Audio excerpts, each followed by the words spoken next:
오늘 본문에서는요, 한 나라의 왕이 탄생하는 장면을 그려주고 있습니다. 이사야 선지자는 앞으로 이 땅에 오실 메시아, 그리고 왕으로 오실 예수 그리스도에 대한 기록을 지금 하고 있습니다. 이사야 선지자는 왕을 어떻게 소개하고 있는가? 우리 6절 말씀에 보니까요. 한 아기가 우리에게서 낳고 한 아들을 우리에게 주신 바 되었는데, 그러면서 이제 왕에 대한 이야기가 나옵니다. 어깨에는 정사를 메었고 정치와 권사를 메었고 그의 이름은 기묘자라 모사라 전능하신 하나님이라 영존하시는 아버지라 평강의 왕이라. 어떻습니까? 이 세상에 존재하는 어떤 왕들에 비해도 손색이 없죠. 어떤 왕을 여기에 써놔도 기묘자다, 모사다. 기묘자라고 하는 말은 깜짝 놀랄 만한 계획을 가지고 있다, 이런 뜻이거든요. 그리고 이 모사라고 하는 말은 상담자, 우리 속에서 가장 친한 친구가 되어져서 우리와 대화를 해주신다. 그리고 전능하신 하나님이다. 태어날 아기를 뭐라고 말했냐면 전능하신 하나님으로 표현해 놨어요. 그리고 영존하시는 아버지다. 영원히 존재하시는 아버지다. 어떻습니까? 이사야 선지자가 바라본 앞으로 메시아로 이 땅에 오실 예수 그리스도는 지금 이 6절과 7절 말씀을 봤을 때 세상에 존재하는 어떤 왕을 갖다 놔도 이렇게 잘 설명할 수는 없어요. 최고로 권위 있고 능력 있는 왕으로 소개하고 있는 것을 보게 됩니다. 그런데 오늘 이제 살펴볼 내용은 그 부분이 아니고 2절 말씀 한번. 흑암에 행하던 백성이 큰 빛을 보고 사망의 그늘진 땅에 거주하던 자에게 빛이 비치도다. 오늘 메시아이신 예수님을 딱 한 단어로 표현해 놨어요. 큰 빛이다. 그러니까 앞에서 말했던 기묘자다, 모사다, 전능하신 하나님이다, 평강의 왕이다, 영원히 존재하신다, 이거를 꽉 묶어가지고 한 단어로 탁 추려놨는데 그것을 빛이라는 단어로 표현을 해놓은 것을 보게 됩니다. 자, 이 하나의 단어 속에서 우리는 무엇을 볼 수 있냐면 그렇게 6절, 7절에서 능력 있는 분이 꽉 집약을 해가지고 이분은 바로 큰 빛이십니다, 이렇게 표현해 놨으면 그 빛을 쫓아서 오는 사람들은 얼마나 대단한 사람들이냐는 거죠. 그러니까 잘 나가는 사람, 성공한 사람, 그리고 이 권력을 가지고 큰 소리 치는 사람. 왜냐하면 하나님이 위대하신 분이기 때문에 이 위대하신 분을 따르는 사람 또한 위대해져야 되거든요. 그런데 여러분, 지금 이 빛을 발견한 사람들이 누군지 한번 보면은 정말 놀랄 일이에요. 흑암에 행하던 백성이 큰 빛을 봤대요. 그러니까 이 빛을 본 사람은 흑암에 있던 백성들이 본 거예요. 빛은 분명히 작은 빛이 아니거든요. 큰 빛이란 말이에요. 근데 왕궁에서 본 것도 아니고 아수르의 도심 속 한 복판에서 보여진 것도 아니고 지금 포로로 잡혀있는 아수르 지역의 관공서나 학교나 가정에서 보았어야 될 거 아닙니까? 큰 빛이니까. 하나님의 위대한 빛이 지혜자들이나 권세자들에게는 보이지 않았다는 거예요. 놀랍게도 흑암에서 행했던 백성만 이 큰 빛을 본 겁니다. 그리고 그 뒷부분을 한번 보면은요, 이 빛이 또 누군가를 찾아갑니다. 흑암에 사는 백성들은 자신들이 빛을 발견한 거고, 이제 그 빛이 누군가를 찾아가는데 누구를 찾아가느냐? 사망의 그늘진 땅에 거주하던 자에게 빛이 비추는도다. 그러니까 사망의 그늘진 땅에 거주하던 자를 찾아가서 그 사람에게 빛을 비춰줘요. 이 큰 빛은 왜 사망의 그늘진 땅을 찾아갔을까요? 앞에서처럼 좀 왕궁에 찾아간다거나 혹은 좀 권력 있는 사람들, 또 꽤나 배운 사람들을 찾아갔으면 얼마나 보기도 좋고 아주 멋있었겠느냐고요. 우리는 오늘 이 빛에 대해서 한번 생각해 보려고 하는 거예요. 이 빛은 매우 큰 빛이에요. 그리고 밝은 빛이에요. 이것은 전능한 빛이에요. 그리고 이 빛은 천지를 창조하셨던 바로 그 빛이에요. 그런데 이 빛은 누구에게 발견됩니까?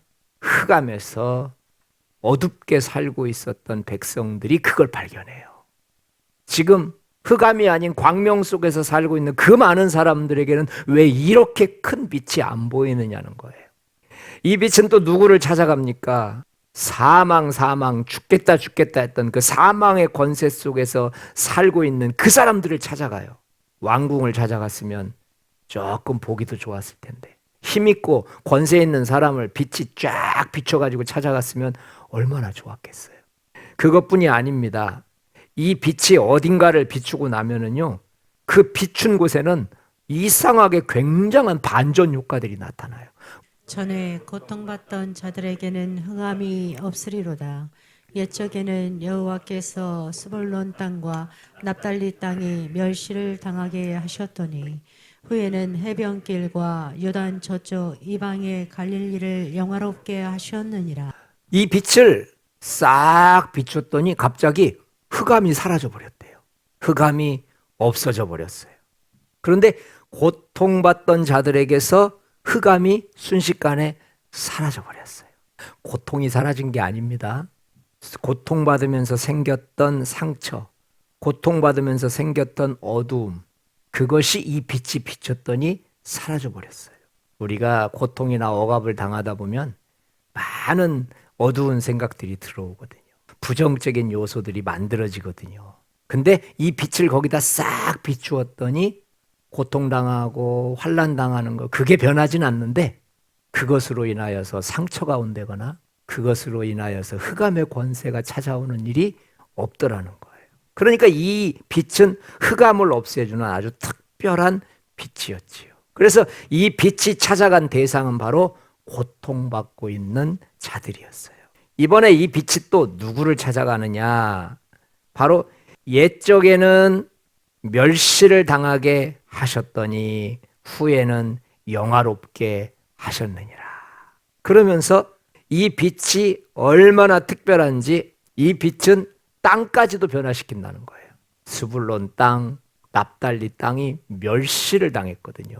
그런데 이 빛이 쫙 비치니까 그 멸시를 당했던 치욕스러운 것들이 사라져 버렸대요.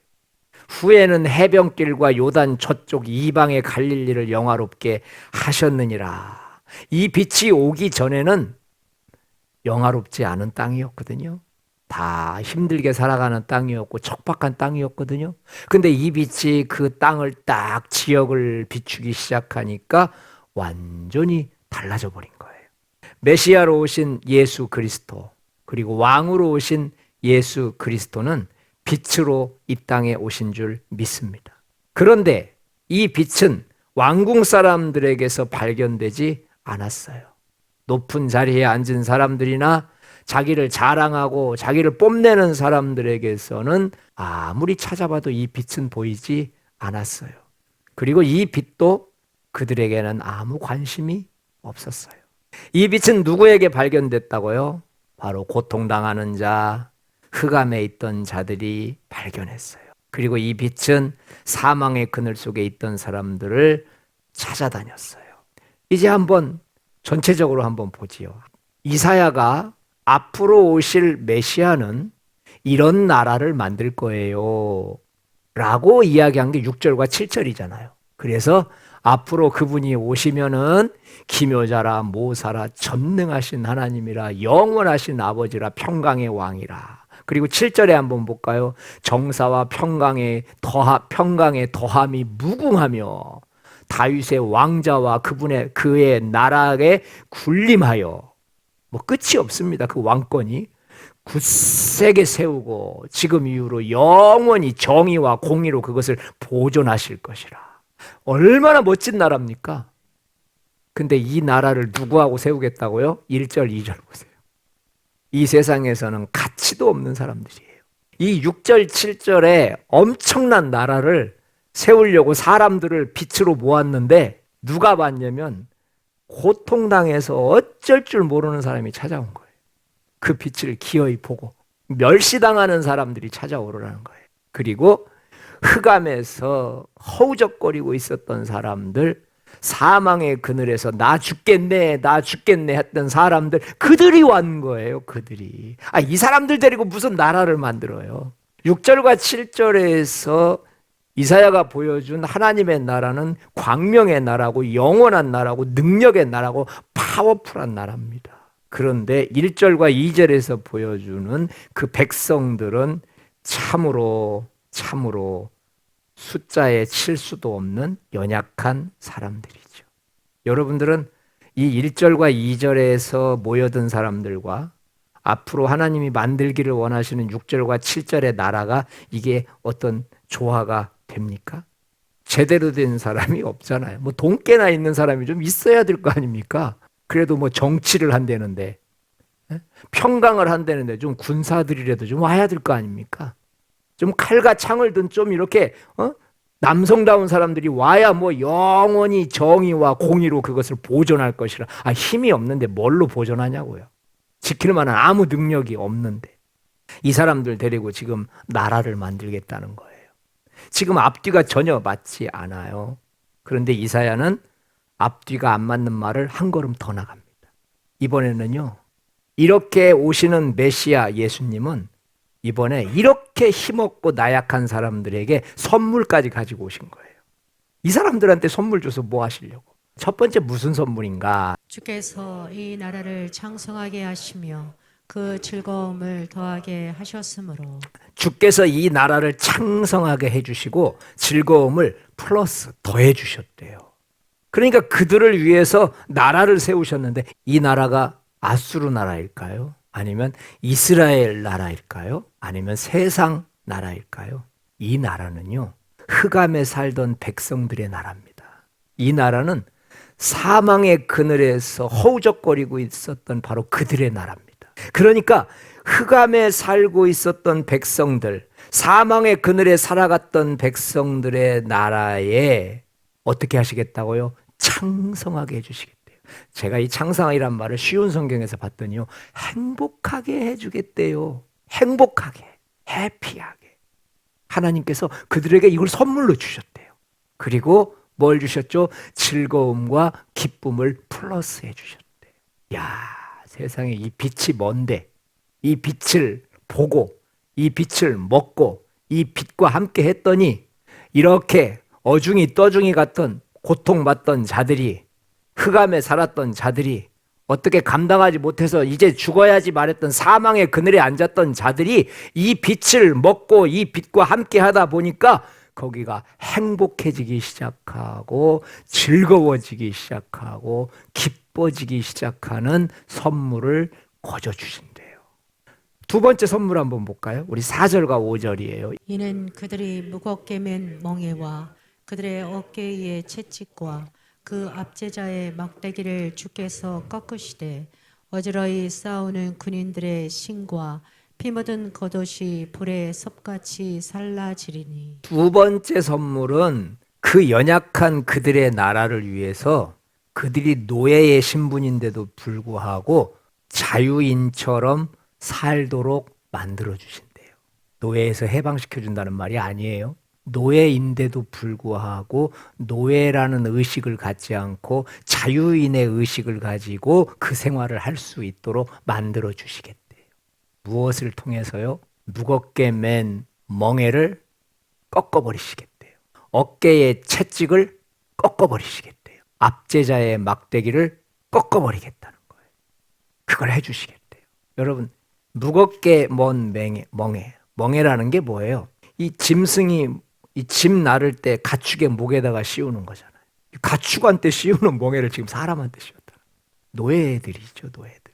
근데 메시아가 오셔서 이 문제 해결해 주시겠다는 거예요. 여러분과 저의 얽히고 설킨 멍에가 예수님이 빛으로 우리 가운데 오심으로 말끔하게 해결될 것을 믿으시기 바랍니다. 어깨의 채찍은 뭡니까? 강제 노동을 얘기하는 거예요. 채찍으로 막 한다는 것은요, 잔혹하게 노동을 시킨다는 거예요. 이 강제 노동 속에서도, 이 채찍 속에서도 매일 맞고 매일 쓰러지고 매일 이렇게 힘든데도 불구하고 예수님께서 오셔서 이 문제 해결해 주시겠다는 거예요.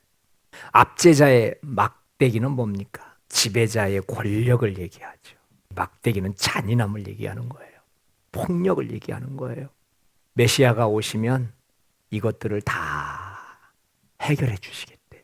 또 여러분, 군인들의 신과 피 묻은 고도, 군인들의 신, 전투화를 얘기하잖아요. 이 전쟁의 비극을 얘기하는 거예요. 아까 평화의 왕으로 오신다는 그 이야기예요. 전쟁을 멈추게 해주겠다는 거예요. 그리고 피 묻은 겉옷이라고 하는 말은 뭐예요? 피비린내 나는 싸움이죠. 얼마나 심하게 싸웠으면 온몸에 피가 묻어 있겠어요. 이것도 메시아가 오셔서 해결해 주시겠다는 거예요. 메시아이신 예수 그리스도, 그분이 빛 가운데에 우리 가운데 임했을 때 우리는 고난이 사라지고 해방이 찾아오는 것을 믿으시기 바랍니다. 왜요? 꺾어주시기 때문에. 어떻습니까? 좀 꺾이셨습니까? 멍에가 좀 꺾이셨나요? 어깨에 채찍이 조금 꺾여지셨습니까? 막대기 좀 꺾여지셨어요. 아직도 그대로 가지고 다니는 거 아니에요? 그걸 꺾어주시겠대요. 군인들의 신발, 피 묻은 겉옷, 뭡니까? 전쟁이 사라지게 해주겠대요. 매일같이 싸우고 분쟁하고 네가 잘했네 못했네, 칼을 먼저 써라, 촉을 먼저 써라. 여러분, 이 전쟁을 종식시켜 주시겠대요. 4절과 5절을 보면서 이사야 선지자는 장차 오실 예수 그리스도를 왜 큰 빛이라고 묘사했는지 알게 돼요. 지금 백성들이 당하고 있는 이 고통과 괴로움, 억압과 전쟁으로 인해서 백성들의 마음이 지금 흑암으로 변해 있는 겁니다. 시커매진 거예요. 하나님에 대한 소망? 아이고, 하나님이 계시다면 이럴 일 없죠. 미래에 대한 비전? 아이고야, 그거 잊어버린 지 오래입니다. 그래서 이 흑암이라고 하는 단어는요, 사회적으로, 도덕적으로, 영적으로 어두워진 것을 말하는 거예요. 그러니까 계속적으로 이 고난이 연속되어지니까 하나님을 떠나 있는 상태를 어두움이다. 어두움이다. 이사야는 마음속에서 영적인 소망을 잃어버린 백성들의 마음을 빛이신 메시아가 오심으로 완전히 치료받을 수 있다는 것을 지금 보여주고 있는 장면이라는 것을 믿으시기 바랍니다. 이 큰 빛은 어떤 사람에게 발견되고 어떤 사람을 찾아갔습니까? 흑암에 있는 사람들, 사망 속에서 허우적거리는 사람들을 찾아가고 고난받는 자들을 찾아가고 또 그들의 눈으로 그걸 보이게끔 하셨습니다. 무슨 뜻일까요? 하나님이 없이는 하루도 살아갈 수 없는 자들을 하나님은 찾아가시는 줄 믿습니다. 하나님이 도와주지 않으면 어떤 소망도 가질 수 없는 사람들을 그분은 찾아오십니다. 그래서 빛으로 오시는 거예요. 네 속에 있는 어두움을 내가 가져갈 테니까 너는 빛인 나를 끌어안고 나와 함께 살자.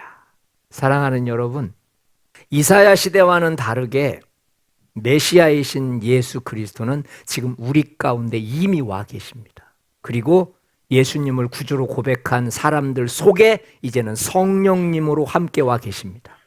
오늘 말씀을 들으시면서 아마도 이런 질문을 하실지 모르겠어요. 목사님, 하나님이 그렇게 큰 빛으로 우리 가운데 오셨다고 하는데 나는 예수님이 보이질 않아요.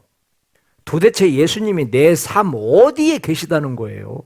목사님은 매일 여기에 계시다 저기에 계시다 하시는데 나는 아무리 찾아도 예수님을 발견할 수가 없는데요. 네, 충분히 이런 질문을 할 수 있습니다. 그러나 오늘 본문은 예수님을 어떤 때 발견할 수 있는지를 분명히 말해줍니다. 흑암에 행하던 백성이 큰 빛을 보고, 그러니까 흑암에 행하던 백성이 되어졌을 때 큰 빛은 보입니다. 고통받는 자가 될 때 큰 빛은 볼 수 있습니다. 사망의 그늘에서 아무 소망이 없을 때 그 빛은 보입니다. 무슨 뜻일까요? 우리 마음의 위치를 말하는 거예요. 흑암 속에 살아간다면 우리 마음은 아무도 의지할 대상이 없는 상태입니다. 고통받고 사망의 그늘에 거주한다면 세상 속에서 소망이 이미 사라진 상태예요. 바로 이런 마음을 가지고 있을 때 빛이 보입니다. 세상도 사람도 옆에 있는 가족도 의지할 수 없을 때 바로 그때가 빛을 발견할 때고 그때가 빛이 찾아올 때라는 걸 믿으시기 바랍니다. 아직도 의지할 곳이 많죠. 흑암에 산다는 것은요, 그게 너무 힘들어서 불평하고 있다는 거거든요.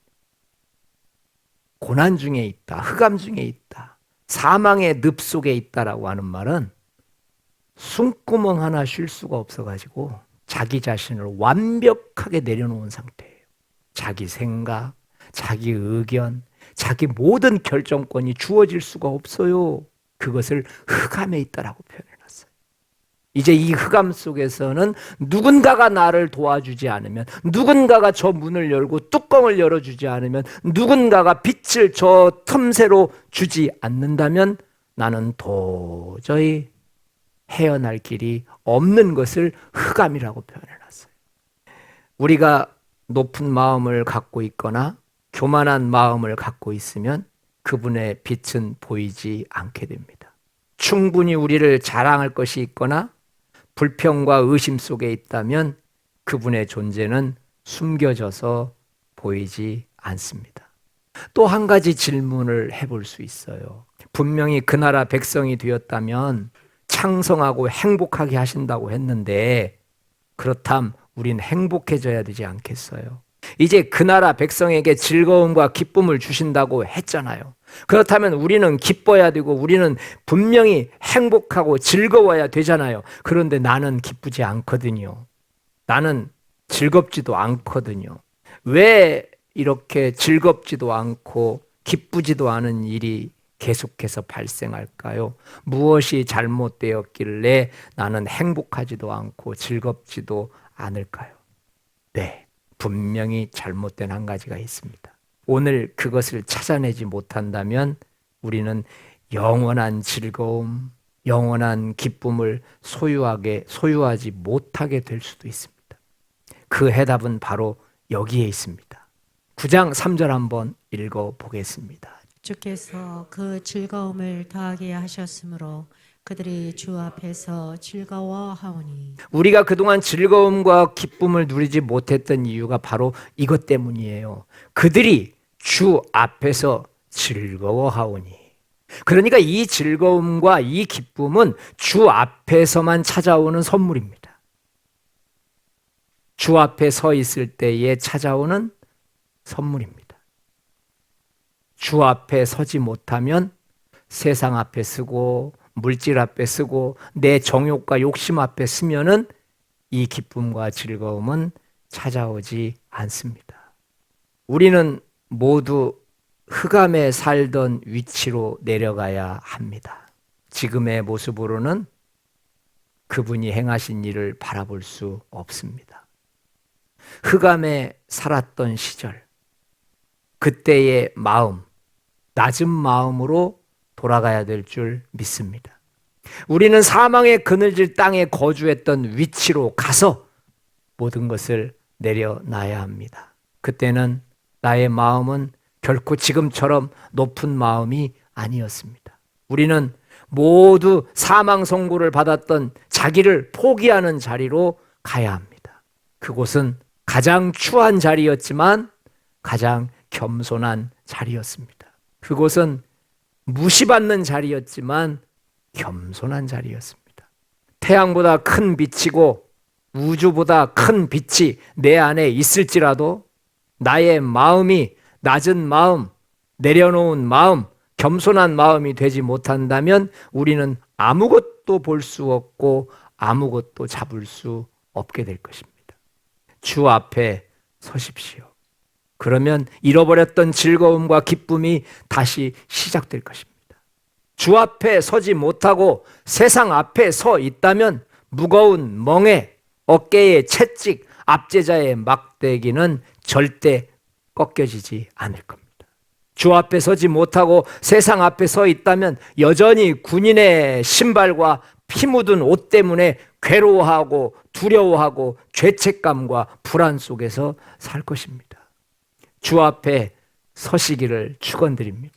주 앞에서만이 주님이 우리를 위해 하신 일들을 보게 될 것입니다. 세상적인 눈을 버리십시오. 주님 앞에 서서 주님이 주신 것들을 영안의 눈을 뜨고 바라보시기를 축원드립니다. 성도는 주 앞에 설 때 비로소 주께서 주신 즐거움, 주께서 주신 기쁨을 회복하게 될 것입니다. 비로소 세상에게 빼앗겼던 하늘의 영광, 하늘의 능력을 선물로 받게 될 것입니다. 주 앞에 서십시오. 내가 있어야 할 자리는 주 앞이지 세상 앞이 아니지 않습니까? 내가 주 앞에 설 때 나는 주 앞에서 즐거워할 일과 기뻐할 일로 가득 차는 것을 믿으시기 바랍니다. 이제 세상 앞에서 내려오십시오.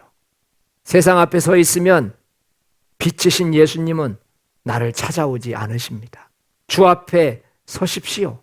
주 앞에 설 때 그분은 내 안에서 발견되실 것이고 내 안에 친히 찾아오실 것입니다. 우리는 오늘 이 시간 함께 기도를 했으면 합니다. 흑암에 살던 위치로 내려가야 합니다. 사망의 그늘에 있던 때처럼 낮아져야 합니다. 여러분, 그때는 즐거웠잖아요. 그때는 수련회 간다고 그러면 막 뭐 사업까지 막 다 내려놓고 막 갔잖아요.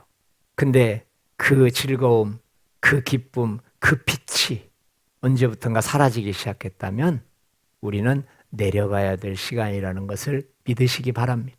그때 있었던 즐거움을 누리기 위해서는요, 다시 주님 앞에 서야 합니다. 저도 계속해서 이 두 가지를 위해서 기도하고 있어요. 이걸 일주일 동안 묵상하면서 여러분, 하나님께서 빛을 나에게 비춰주십니다. 그런데 내려가지 않으면 그 빛은 보이질 않아요. 빛의 특성이 빛은 내려간 자를 찾아 따라다닙니다. 그리고 내려간 자는 또 그 빛이 보입니다. 올라가면 안 보이는 빛이에요. 그리고 이 즐거움은요, 주님 앞에 서야만 쏟아져 나오는 즐거움이에요. 영적인 즐거움이고 하늘에서 내려온 즐거움이기 때문에 절대 세상은 감당할 수 없습니다. 우리는 오늘 이 두 가지를 붙들고 한번 하나님 앞에, 하나님, 제가 다시 돌아가야지요.